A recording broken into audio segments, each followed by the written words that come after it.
Bien, Sí, señora. muy bien.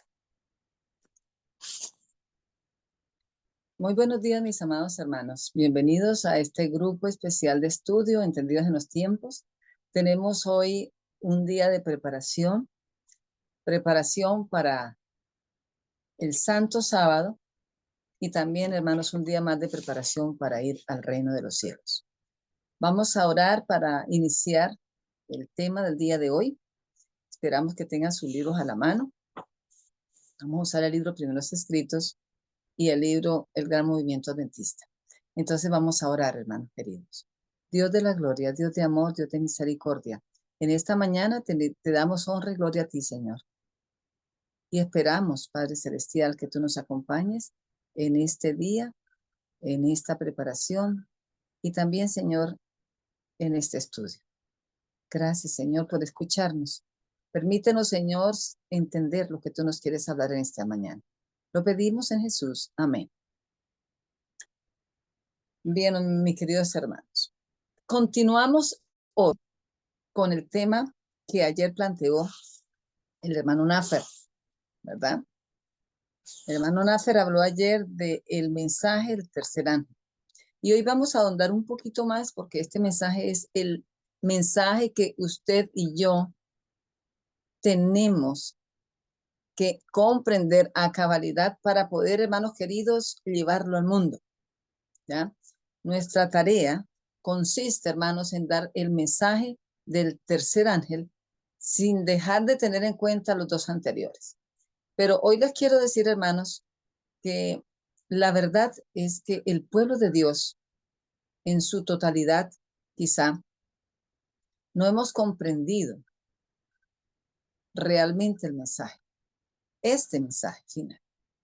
Por eso todos nos quejamos y decimos, es que el pueblo de Dios no está haciendo el trabajo, está en apostasía, etcétera, etcétera. Pero es porque no hemos comprendido totalmente la importancia y la cabalidad profunda que tiene el mensaje del tercer ángel. Entonces vamos a hablar un poquito del comienzo del mensaje, ¿verdad? Cómo empezó todo, pero también vamos a andar un poco más hoy en lo que significa el mensaje. El hermano ayer habló acerca del sábado como parte fundamental de este mensaje, ¿verdad? Entonces hoy no vamos a ahondar en eso, sino en otras partes del mensaje. Comienzo del mensaje del tercer ángel. Dice que desde el tiempo, cuando comenzó a predicarse el mensaje del tercer ángel, conectado con los otros dos, la verdad del sábado conectada con el arca de Dios y la luz que se desarrolló cerca del santuario, que el movimiento adventista lo confirmó, ¿ya? Y que se había demostrado previamente. El movimiento adventista eh, entendió que habían pasado por alto quizá no la fecha, sino el evento, y que este movimiento realmente salió como respuesta a la obediencia de la obediencia al Señor, ¿ya? Es decir, las personas como Guillermo Miller y sus asociados hermanos que trabajaron en este mensaje, no lo hicieron porque quisieron, sino porque Dios los llamó. Ellos ahora podían comprender más plenamente que nunca antes, el significado de las tres plataformas, los tres escalones a la ciudad. Este mensaje de las tres plataformas le fue presentado a la señora White, ¿ya? Y era el mensaje de los tres ángeles. El mensaje del tercer ángel y el pueblo remanente. Nosotros tomamos como base ayer Apocalipsis 14:9, ¿verdad? Que es el mensaje del tercer ángel. Si alguno adora a la bestia de su imagen y recibe la marca en su frente y en su mano, él también beberá del vino del furor de la copa de Dios, ¿verdad? Que ha sido derramado puro en el cáliz de su ira. Ese es el mensaje del tercer ángel. Nosotros lo conocemos muy bien. Y si vamos a buscar la asociación con Apocalipsis 13, 12 y 17, dice, Apocalipsis 13, 12 y 17. Vamos a leerlo. Dice, ejerce toda la autoridad sobre la primera bestia en presencia de ella y hace que la tierra y los moradores de ella adoren la primera bestia cuya herida mortal fue sanada. Y el 17, que ninguno pudiese comprar ni vender, sino aquel que tuviese la marca o el nombre de la bestia o el número de su nombre. Ahí está hablando, hermanos queridos, entonces, de la adoración a la bestia y a su imagen, ¿verdad? Y finalmente, hermanos queridos, nos vamos hacia Apocalipsis 19, 10. Vamos a leerlo. Yo me postré a sus pies para adorarle y me dijo, mira, no lo hagas, yo soy consiervo tuyo y de tus hermanos que retienen el testimonio de Jesús. Adora a Dios porque el testimonio de Jesús es el espíritu de la profecía. Así que ahí nos hace un barrido desde ¿cuál es el mensaje? ¿A quién no hay que adorar según el mensaje? ¿Cierto? Y finalmente dice la retribución a aquellos que no adoran a la bestia, a su imagen, sino que constituye en el remanente final de Dios, según Apocalipsis 19:10. Los que guardan los mandamientos de Dios y tienen el testimonio de Jesús. Jesús envió a sus ángeles a dirigir la atención de los desalentados hacia el lugar santísimo, donde él había entrado para purificar el santuario y hacer expiación por Israel. Cuando aquellos desalentados hombres no veían qué había pasado, entonces el Señor manda a sus ángeles para fortalecerlos y hacer que ellos miraran al santuario, donde estaba el Señor haciendo expiación por Israel, por el Israel final. Jesús dijo a los ángeles que todos cuantos lo hallaran comprenderían la obra que iba a efectuar. Vi que mientras Jesús estuviera en el santuario, se desposaría, con la nueva Jerusalén. Y una vez su obra en el lugar santísimo, descendería a la tierra con regio poder para llevar consigo las preciosas almas que habían esperado pacientemente su regreso. Ahí está expresado, hermanos, en Primeros Escritos, que es este libro que estoy usando ahorita, cómo el Señor tiene un plan maravilloso. Y dice aquí que mientras Jesús estuviera en el santuario, se estaría desposando con la nueva Jerusalén. Y que una vez cumpliera esa obra en el lugar santísimo, descendería a la tierra con regio poder para llevar consigo a aquellos quienes habían esperado su regreso. Esta parte, hermanos, se constituye en el mensaje final de Dios para su pueblo. Delante del arca que contenía la ley, envió otro ángel poderoso, un tercer mensaje, para que el mundo fuera iluminado con la gloria de este mensaje. El mundo cuando terminó, dice que el tercer mensaje para el mundo, cuando el Señor terminara su ministerio en lugar santo, él pasó al Santísimo y se colocó de pie frente al arca. Un pergamino fue puesto en la mano del ángel y mientras descendía a la tierra con poder y gloria y majestad, proclamaba una terrible amonestación acompañada de las más tremendas amenazas que jamás se hubiesen dirigido a la humanidad. Pero ¿cuál era el propósito de este mensaje? Era poner en guardia, dice la sierva, a través de la inunción del Espíritu Santo, dice, era poner en guardia a los hijos de Dios, revelando la hora la hora de tentación y de angustia que les aguardaba. Era poner en guardia. ¿Sería que los hijos de Dios estaríamos dormidos, aturdidos? Pues claro que sí. Por eso dice que poner en guardia a los hijos de Dios. Para la hora terrible de tentación y de angustia que les aguardaba. Dice, dijo el ángel, tendrán que combatir tesoneramente contra la bestia y su imagen. Su única esperanza de vida eterna consiste en permanecer firmes, aunque se vean en peligro de muerte. Deben sostener firmemente la verdad. Primeros Escritos, página 309. Hermanos queridos, el mensaje final de Dios para nosotros es un mensaje terrible, dice acá, de amonestación, de prueba.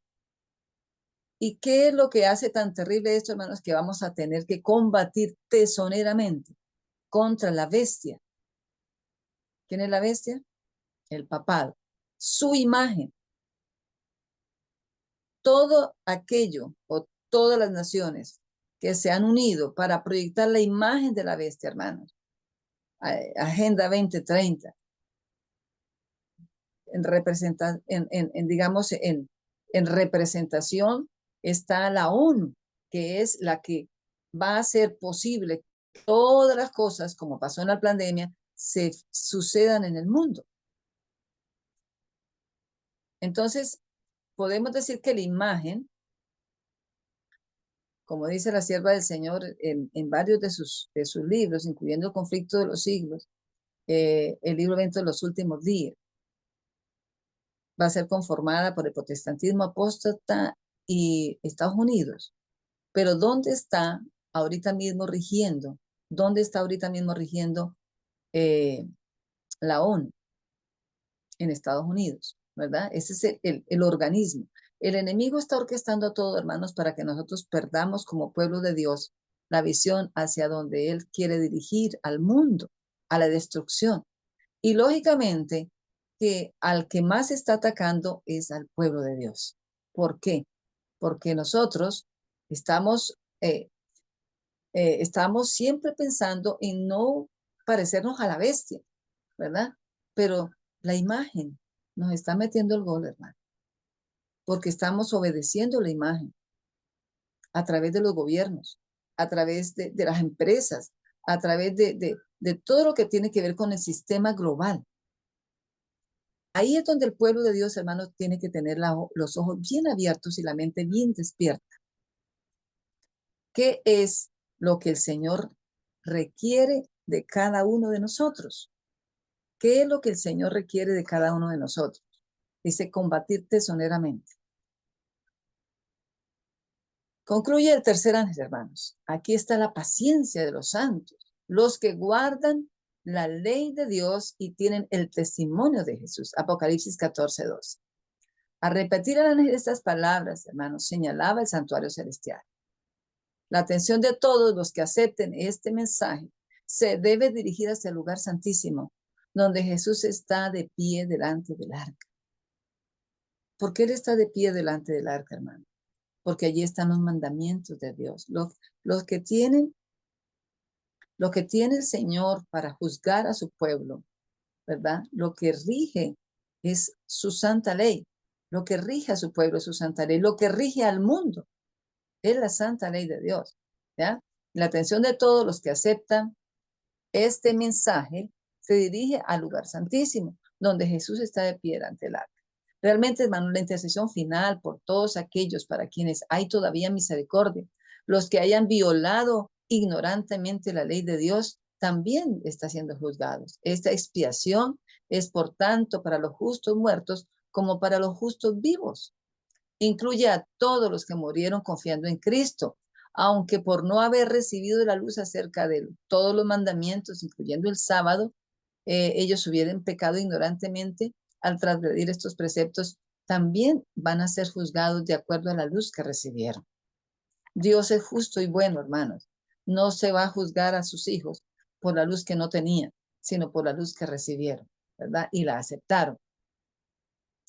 Cuando se abrió el lugar santísimo, hermanos, el pueblo de Dios fue probado respecto al sábado. Eso lo vimos ayer. Entonces, hermanos, como los hijos de Israel fueron probados por su lealtad a la ley, los hijos de Dios también vamos a ser probados, estamos siendo probados respecto a la ley. aquellos que por fe entran al lugar santísimo, hallan a Jesús y surgían en ellos un aspecto de júbilo, dice la sierva. Los que entramos o los que entraron en ese momento, nuestros pioneros, entraron por la fe al lugar santísimo, dice que de ellos surgía un espíritu de júbilo. Los que por fe nosotros hoy, los que estamos hoy, el remanente fiel de este tiempo, hermanos, y entramos por la fe al lugar santísimo y entendemos que Jesús está allí ministrando, entonces nuestro corazón debe estar rebosante de júbilo porque sabemos que se está librando una batalla, ¿cierto? Cósmica en favor de mi salvación y que tenemos un abogado por ahora, hermanos, todavía nuestro abogado intercesor, nuestro sumo pontífice en el cielo para interceder por nosotros y poder así nosotros obtener la vida eterna. Dice también aquí, hermanos, que volvían sus ojos atrás, recapitulando el segundo advenimiento de Jesús hasta la experiencia del transcurrir de 1844. Estos hermanos, miraban hacia atrás, veían cómo Jesús había venido la primera vez y cómo había cumplido firmemente la profecía, y ellos anhelaban que en 1844 también pasara lo mismo. Vieron la explicación de su chasco luego y de nuevo los alentó con gozosa certidumbre el Señor para hacerlos sentir que ellos no se habían equivocado en la fecha, solamente que el evento estaba profetizado. El tercer ángel había esclarecido el pasado, el presente y el futuro. Fue el tercer ángel lo que los animó, hermanos. Y ellos sabían en efecto que Dios los había guiado con sus maravillosas providencias. Satanás, al fin de introducir su falsa adoración, hermanos, la gran apostasía final, para contrarrestar la obra del tercer ángel, tenía que entrar a reinar otra vez la apostasía en el pueblo de Dios. Ahora, hermanos, Satanás le interesa que el pueblo de Dios combata contra la bestia o combata contra la imagen. Él le interesa, hermanos, que nosotros no combatamos contra la bestia. Le interesa que no combatamos contra la imagen. Y les voy a explicar por qué. Vamos a mirar. Ustedes pueden buscar el libro Primeros Escritos. Hay un capítulo que yo lo recalco muchas veces en mis temas, hermanos, porque es un capítulo importantísimo respecto al mensaje del tercer año. Y es el capítulo que se llama La Gran Apostasía. Lo pueden buscar ustedes. La Gran Apostasía. En mi libro está en la página 210. Mi libro es uno de los antiguos, ¿ya? No sé, en el nuevo libro, de pronto yo tengo el otro libro también, La Gran Apostasía. Si alguien lo tiene, me puede ayudar de pronto a decir la página del libro nuevo, que está por temas. Aquí está, la 257. La 257 en el nuevo libro, hermanos. ¿Qué me interesa a mí que nosotros comprendamos hoy? ¿Estamos por dar el último mensaje de amonestación al mundo o lo estamos dando? Una pregunta. ¿Lo vamos a dar o lo debemos estar dando ya? ¿Qué piensa alguno de ustedes? Que puede abrir el micrófono y decirme. ¿Será que tenemos que esperar o lo debemos estar dando ya? Deberíamos estar dándolo ya, mi hermanita. Buenos Muy días. bien. Muy buenos días, mi hermana. Pues Claro. hermanita Silvia, muy buenos días. Ya nosotros debemos estar dando ya el último mensaje, porque Así la es. misma palabra dice que nos queda poco tiempo. El mensaje se estuvo dando desde 1844 hacia acá, el mensaje inicial de tercer año. Pero hoy, hermanos, cuando la apostasía está en toda su magnificencia, en toda su esplendor, que nosotros no sabemos para dónde mirar, hermanos, porque realmente esto que está pasando es terrible, tanto en el mundo, ¿cierto? El mundo más incrédulo, más mundanal, digámoslo así, más pervertido, y en la iglesia, hermanos, una indiferencia por un lado y una gran apostasía en todo el sentido de la palabra, porque hay muchas vertientes, hay muchas doctrinas falsas introduciéndose dentro de las filas, y por otro lado está la mundanalidad y la frivolidad dentro de la misma iglesia. Entonces, hermanos queridos, ¿qué nos corresponde a nosotros mirar? Bueno, lo que ocurrió, para que nosotros, viendo lo que ocurrió, podamos mirar lo que está ocurriendo hoy y tener la certidumbre, ¿cierto?, de que el Señor dirige a su pueblo. El Señor dirige a su pueblo. Dice, la gran apostasía. Por lo tanto, Satanás trazó planes. ¿Qué hace el diablo, hermanos? Trazar planes para luchar con más éxito contra el gobierno de Dios y derribar a su iglesia. ¿Qué hace el diablo, hermanos? ¿Qué hizo? Trazó planes para derribar su iglesia, ¿verdad? Ahora lo está haciendo igual. Él no ha cambiado la táctica. Indujo a los idólatras paganos a abrazar una parte de la fe cristiana.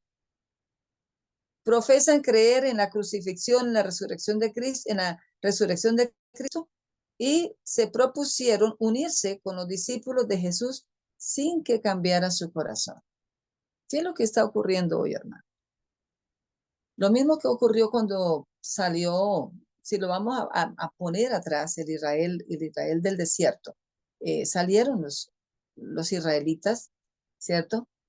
Algunos con un corazón contrito y humillado, y venían los egipcios, que también por miedo salieron. ¿Qué aceptaron? Pues los dogmas de pronto de los israelitas, pero no tenían un corazón cambiado. Es decir, seguían con su corazón egipcio, ¿verdad? Y así ocurre hoy día, hermanos. Hay muchos hermanos que entran a la iglesia por emoción, ¿verdad? Otros porque les parece bonita la doctrina, pero que no están convertidos a la fe. Y entonces, así como pasó en la Edad Media, que entraron muchos fingiéndose cristianos dentro de las filas del cristianismo para dañar a los hijos de Dios, a su iglesia. Dice, oh, cuán terrible fue el peligro de la iglesia. Fue un tiempo de angustia mental. Me llama la atención eso, hermano. ¿Fue un tiempo de angustia mental o hoy también es un tiempo de angustia mental? Me parece que estamos viviendo el mismo tiempo, hermanos. Me parece que estuviéramos viviendo el mismo tiempo. Estamos viviendo una angustia mental. Algunos pensaron que si descendían y se unían con aquellos idólatras que habían abrazado una parte de la fe cristiana, esta actitud sería el medio de obtener la conversión completa de ellos. Interesante. A veces adoptamos en la iglesia estrategias para evangelizar. Pero entonces, ¿qué hacemos? Bueno, nos unimos a los idólatras, nos unimos a los paganos, ¿cierto? Para que ellos se vuelvan como nosotros. Y resulta que nosotros lo que hacemos es bajar la norma, bajar la guardia, y después resultamos pareciéndonos a ellos. ¿Está pasando eso, hermano? Quizás sí. Usted mismo lo tiene que analizar. Satanás estaba tratando de corromper las doctrinas de la Biblia. ¿Ha cambiado la táctica? Para nada. Y que por último el estandarte fue arriado, y de los paganos se unían con los paganos se unían con los cristianos. Aunque esos adoradores de los ídolos profesaban haberse convertido, trajeron consigo su idolatría a la iglesia, y solo cambiaron los objetos de su culto en imágenes de santos y aún de Cristo y de su Madre María. A medida que los seguidores de Cristo se unían gradualmente con ellos, con los idólatras, la religión cristiana se fue corrompiendo y la iglesia perdió su pureza y su poder. Algunos, ¿cuál era la iglesia? Esta iglesia de la que estamos hablando en la gran apostasía, pues la iglesia cristiana, hermano. La iglesia cristiana, la iglesia que venía, la iglesia apostólica, ¿verdad? Algunos se negaron a unirse a ellos, los tales conservaron su pureza. Ahí está el remanente, hermano. Y solo adoraban a Dios. No quisieron postrarse ante las imágenes de cosa alguna que hubiese en el cielo ni en la tierra. Satanás se regocijaba por la caída de tantos y entonces incitó a la iglesia caída a obligar a quienes querían conservar su pureza en su religión a que accediesen a sus ceremonias y cultos, a las imágenes, cuando eso, y recibieran la muerte. Ahora dice, hermanos, esto me fue presentado de la siguiente manera. Una gran compañía de idólatras paganos llevaban una bandera negra, solo la cual se veían figuras del sol, la luna y las estrellas. ¿Qué había en la bandera negra? Sol, luna y estrellas. ¿Qué es el sol, la luna y las estrellas? Bueno, hermanos, son creación de Dios. Son criaturas, son creación de Dios. Me parece que el enemigo, hermanos, vuelve a arrear su bandera con lo mismo. ¿Qué está adorando el mundo hoy? Las criaturas, ¿ya? La tierra, el agua, el cuidado de la naturaleza. Y no está mal cuidarla, hermano, pero es que lo colocan las cosas arriba de Dios. O sea, al creador lo dejan a un lado. Hay que preservar la tierra, hay que cuidarla, pero ¿dónde está la dependencia del creador? Ya, los animales, sí hay que cuidar los animalitos, las mascotas y todo esto, pero no lo pongamos como aquellos que hablan o que son nuestra compañía más importante y desechamos al ser humano. Vemos lo que está ocurriendo en el mundo, hermanos. El enemigo está tratando de colocar la creación de Dios por encima del creador. Y eso fue la misma táctica que empleó aquí. Esta compañía parecía feroz y airada. Usted habla a una persona que sea animalista acerca de que no debe prácticamente adorar a los animales o a la naturaleza. Mire cómo reacciona. Airadamente. Se me mostró luego otra compañía que llevaba una bandera de un blanco puro, sobre la cual estaba escrito pureza y santidad a Jehová. Sus rostros, aquí está el remanente, hermanos, se distinguían por su firmeza y una designación celestial. Y ahí dice cómo los paganos trataron de envolverlos, ¿sí? Cómo algunos se cedieron a esto, pero otros se mantuvieron firmes, hermanos. Otros se mantuvieron, que constantemente habían personas que abandonaban la compañía de aquellos que llevaban la bandera pura y se unían con los idólatras bajo la bandera negra para perseguir a los que llevaban la blanca. ¿Qué nos espera, hermanos? Eso nos espera. Que nos persigan por llevar la bandera blanca. Santidad a Jehová.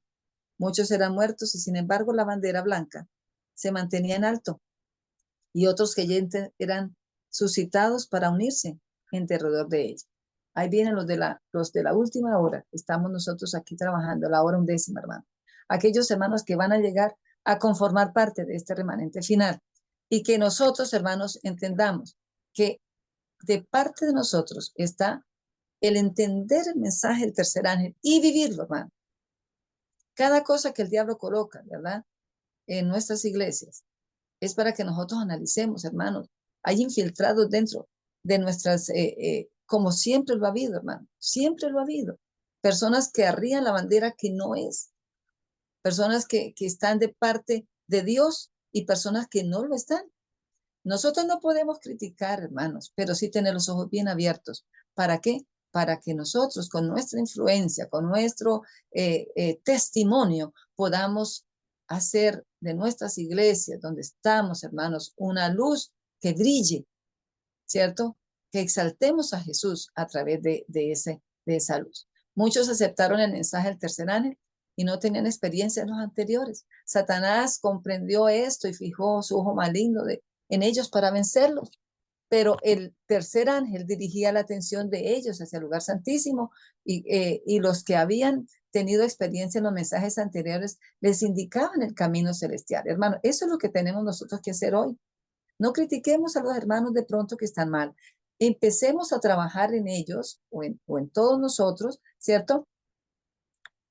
Si ellos ya conocen los dos mensajes anteriores y no estamos viviendo el tercero, hermanos, seamos luz para el tercer ángel. Seamos luz en lo que tiene que ver con el mensaje de adoración final, ¿cierto?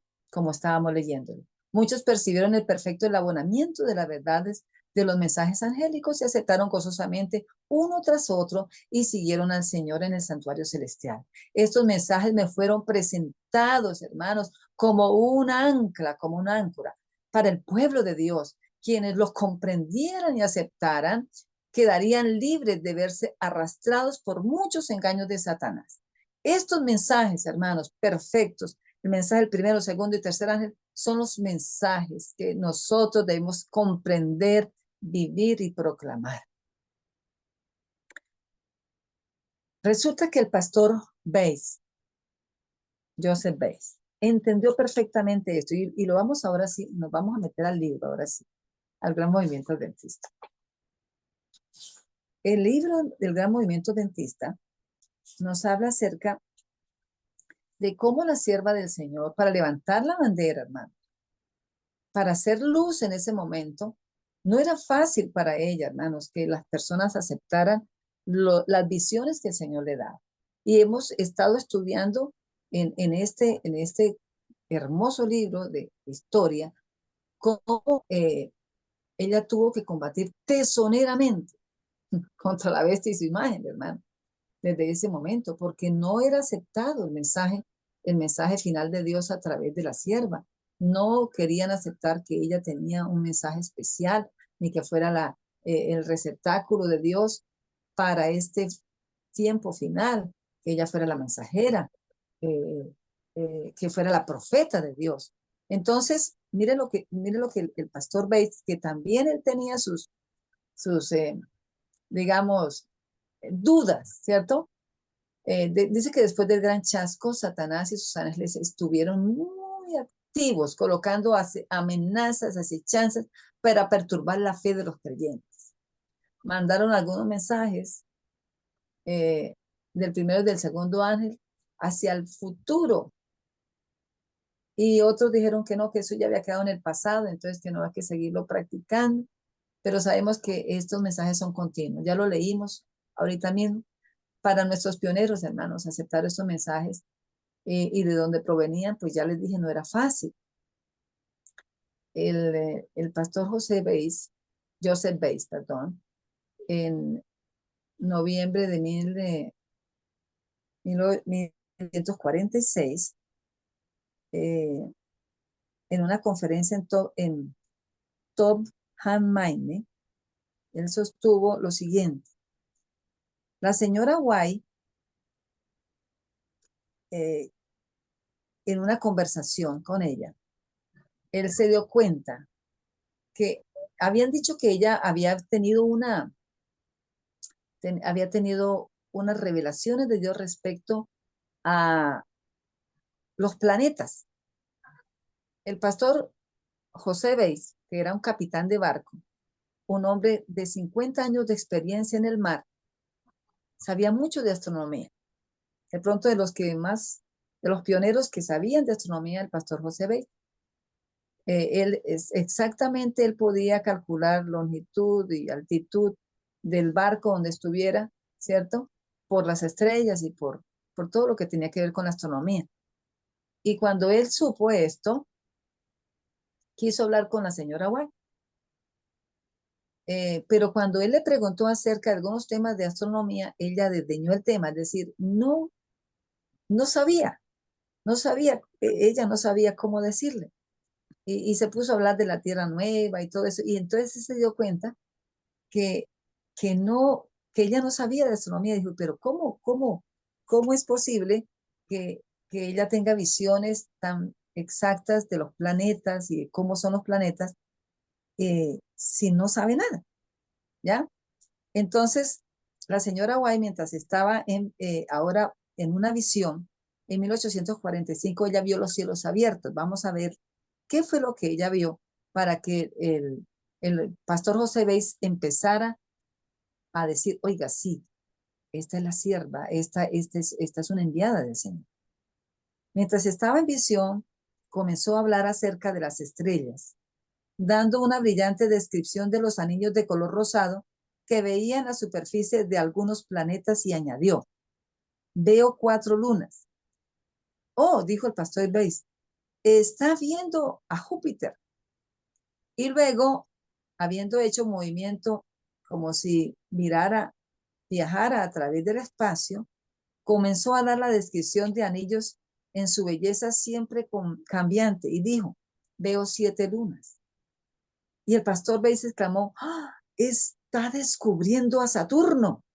Y luego ella dijo, veo 6 lunas. Y de inmediato comenzó una descripción de la abertura de los cielos, con su gloria, llamándolo una abertura en una región más iluminada.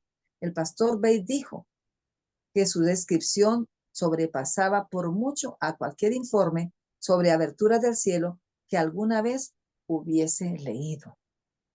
Oh, hermanos, en 1965 también un astrónomo daban cálculos del espacio de Orión. Se había calculado que era más o menos unos 2 trillones de veces las dimensiones del Sol. Y la sierva del Señor, guiada por el Espíritu Santo, mire lo que ocurrió para que ellos comprendieran que Dios estaba por encima de cualquier descripción.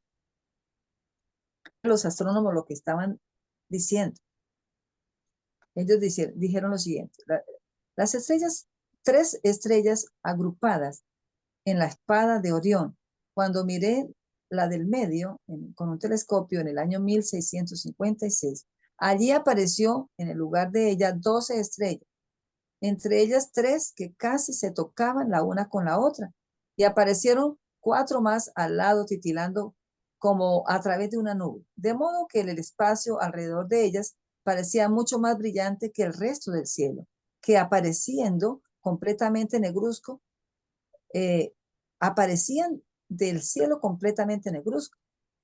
Por causa del buen tiempo, se veían como a través de una cortina, una abertura por la cual se podía tener una vista libre de otra región que estaba mucho más iluminada. Y dice que el diámetro era 2 trillones de veces las dimensiones del Sol. Y esta abertura, el Señor se la mostró a la sierva en esa visión.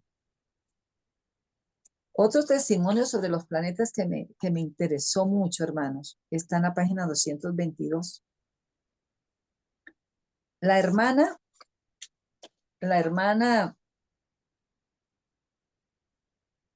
Truesley, esta señora cuenta al pastor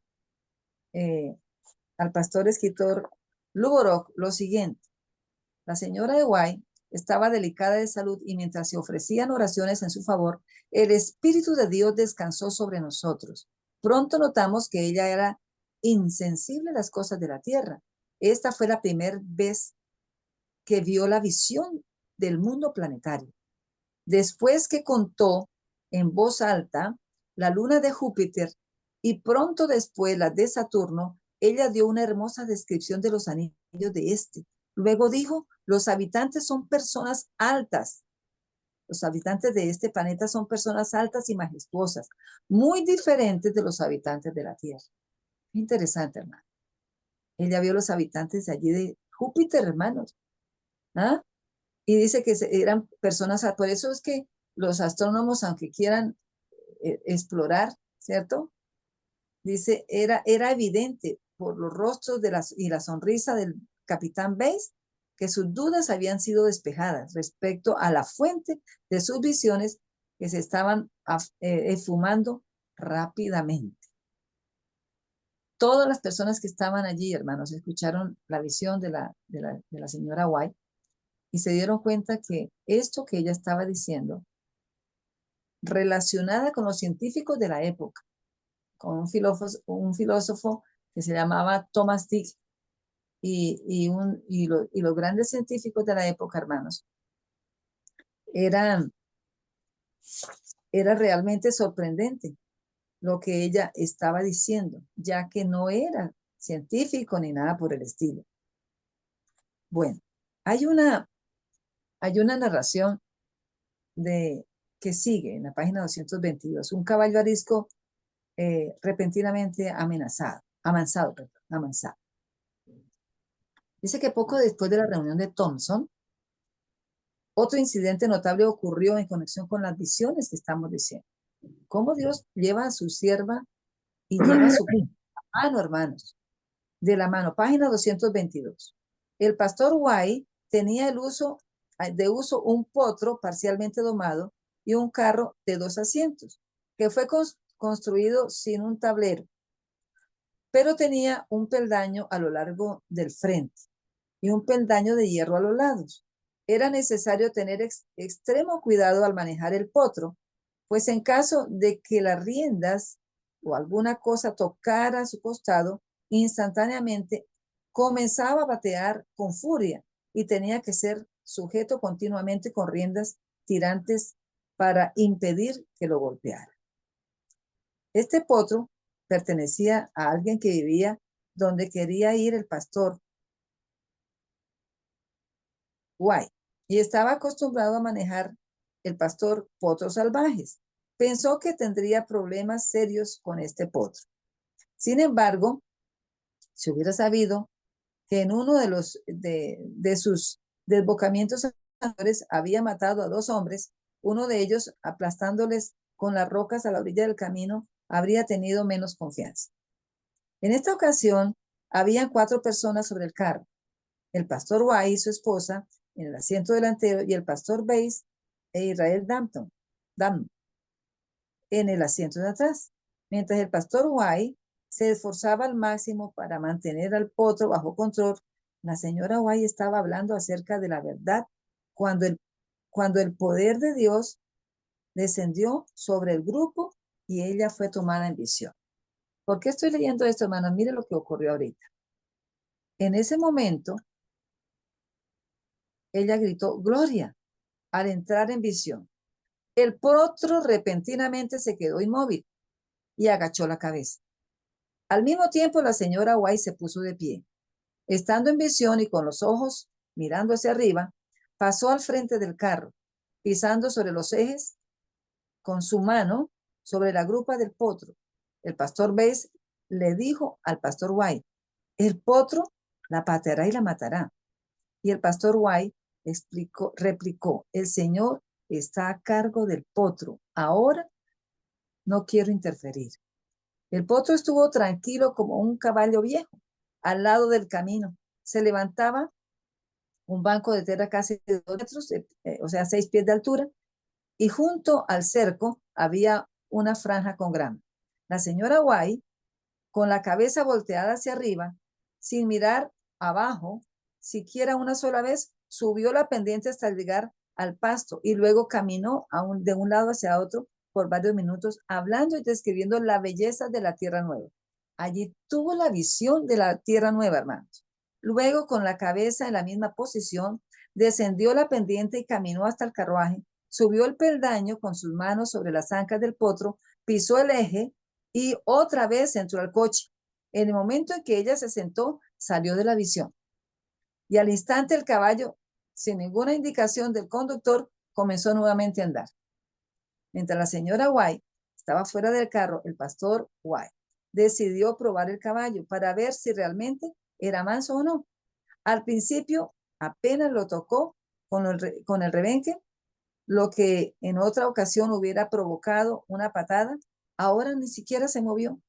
Luego le pegó bastante fuerte y otra vez más fuerte, pero no, el potro no prestó atención a los golpes, sino que parecía tan manso como los leones cuya boca cerraron los ángeles en la noche de Daniel, en el foso de los leones. Era un lugar solemne, dijo el pastor Bates, y era evidente que el mismo poder que produjo las visiones durante ese tiempo dominó la naturaleza salvaje del potro.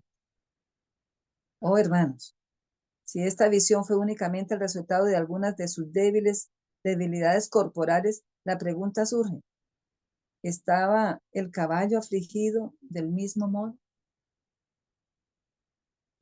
Oh, hermanos, mire, esto es indicación y fue lo que hizo, hermanos, que el pastor Bates se convenciera de que la sierva que estaba ahí era la sierva del Señor, era una profeta real.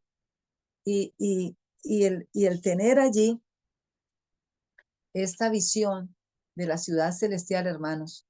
Eso debió ser algo hermoso. Yo decía, oiga, tremendo, yo quisiera haber estado allí en ese lugar para haber presenciado esto, que un potro salvaje prácticamente que había matado a 2 personas porque era muy, muy brioso, y pudiera estarse como cuando Daniel estaba frente a los leones, quieto y manso, como un cachorro. Dios, hermanos, mostró y ha mostrado, hermanos, una y otra vez, a través de este libro, el gran movimiento adventista, que la sierva que Dios escogió fue guiada, conducida por el Espíritu Santo para conducir al pueblo de Dios en el último tramo. Ahora yo pregunto en esta mañana, ¿podemos, hermanos queridos, considerar que el Señor nos está guiando a través de la sierva? ¿Nosotros tenemos más luz o menos luz que los pioneros? Decididamente tenemos más luz. Ellos tuvieron la profeta con ellos, ¿verdad? Pero la luz fue en aumento, ha venido en aumento, como la luz de la aurora. Ahora dice, ¿cómo se consideraban los 3 mensajes en 1847? Lo siguiente del pastor White, escrito en abril de 1847, mostrará cómo se consideraban entonces los 3 mensajes. Todos los grupos de creyentes de la segunda venida recuerdan en que el ángel presentado en los versículos 6 y 7 del capítulo 14 de Apocalipsis representan el mensaje adventista a la iglesia y al mundo. El mensaje adventista a la iglesia y al mundo. La obra del segundo ángel había de mostrar la hueste adventista que Babilonia había caído. Eso es lo que tenía que mostrar la iglesia adventista. Y cuando una gran porción de ellos no aprendieron este hecho, hasta que el poder del clamor de medianoche los despertó justo a tiempo para escapar de las iglesias antes que llegara el 10º día, se entiende, que desde este mes séptimo, 1844, el mensaje del tercer ángel fue y todavía es una advertencia a los santos a aferrarse y a no retroceder y recibir las marcas que el grupo de vírgenes desechó durante el clamor del segundo ángel. ¿Qué desechó el grupo de vírgenes, hermano? Bueno, el aceite. No tenían aceite, ¿verdad? Y no, a ver, el aceite extra tiene 2 connotaciones. Es el Espíritu Santo. El Espíritu Santo es el aceite extra. Todas tenían lámpara, ¿verdad? Pero solamente 5 tenían aceite extra. Las otras no. Al desechar el mensaje del segundo ángel de salir de Babilonia, las iglesias apóstatas quedaron allí.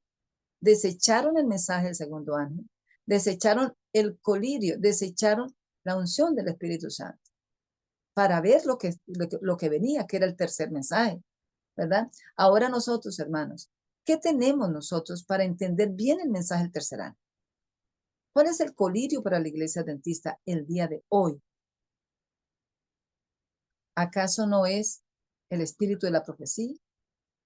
¿Acaso no es el Espíritu Santo a través de los mensajes directos del espíritu de profecía? Termino diciendo lo siguiente, hermanos queridos. El Señor dejó 9 testimonios para la iglesia. 9. ¿Por qué escribió tanto? ¿Por qué le mandó escribir tanto a la mensajera? Mire lo que dice acá. Las verdades que debemos proclamar al mundo son las más solemnes que jamás hayan sido confiados a seres mortales. Nuestra tarea consiste en proclamarlas. El mundo debe ser amonestado Y el pueblo de Dios tiene que ser fiel a su cometido. No debe dejarse arrastrar a la especulación, ni asociarse con los incrédulos en empresas comerciales, porque porque esto entorpecerá su acción en la obra de Dios. Cristo dice a los suyos, levanten la mano los que son de Dios, a los suyos, a ustedes, hermanos, vosotros sois la luz del mundo. Mateo 5:14. No es un hecho de poca importancia que Dios nos haya revelado con tanta claridad sus planes y consejos. Comprender la voluntad de Dios, tal como está revelada en la segura palabra profética, es para nosotros un maravilloso privilegio, pero nos impone una pesada responsabilidad. Dios espera que impartamos a otros el conocimiento que nos ha dado. Según su plan, los medios divinos y humanos deben unirse para proclamar el mensaje de amonestación. Tremendo, ¿verdad? Este libro es el tomo 9 de Testimonio para la Iglesia. Aguardaremos las profecías del fin. Aguardaremos que las profecías del fin se cumplan antes de hablar de ellas. ¿De qué sirven entonces nuestras palabras? ¿De qué servirían entonces nuestras palabras? Esperamos hasta que los juicios de Dios caigan sobre los pecadores para decirles cómo evitarlos. ¿Dónde está nuestra fe en la palabra de Dios? Debemos ver realizadas las cosas anunciadas para creer en lo que se nos ha dicho. En claros y distintos rayos nos han llegado la luz, enseñándonos que el gran día está cercano a las puertas. Leamos y comprendamos antes de que sea demasiado tarde, dice la sierva del Señor, inspirada por el Espíritu Santo. Hermanos queridos, Dios nos ha dado suficiente luz. Dios está queriendo con todo su corazón que nosotros pongamos el estandarte arriba, la bandera blanca de santidad al Señor. Que nuestras vidas, hermanos, sean un reflejo de esa vivencia, que nuestras vidas se parezcan a la de Cristo, que seamos semejantes a Él, para que podamos tener, hermanos queridos, eso que el diablo está tratando de que no llegue a nosotros, y es el derramamiento de la lluvia tardía. ¿Para qué, hermanos? Para que este mensaje glorioso del tercer ángel sea proclamado con voz potente en toda la tierra, y la tierra sea iluminada, no con la gloria del ser humano, hermanos, sino con la gloria del poder de Dios. Querido hermano, en esta mañana te invito de todo corazón a que podamos, hermanos, hacer el trabajo y la tarea que nos ha sido encomendada. No tengamos miedo de decirle al mundo y también a las filas de la iglesia, hermanos, que debemos hacer las cosas diferentes respecto a lo que hasta ahora hemos hecho. Que el Señor nos ayude, que el Señor nos bendiga, que el Señor pueda transformar nuestros corazones, hermanos. Hay que despertar, dice la hermana Dora, despertar con la ayuda de nuestro Dios. La única forma, hermanos, de despertar es de la mano del Espíritu Santo.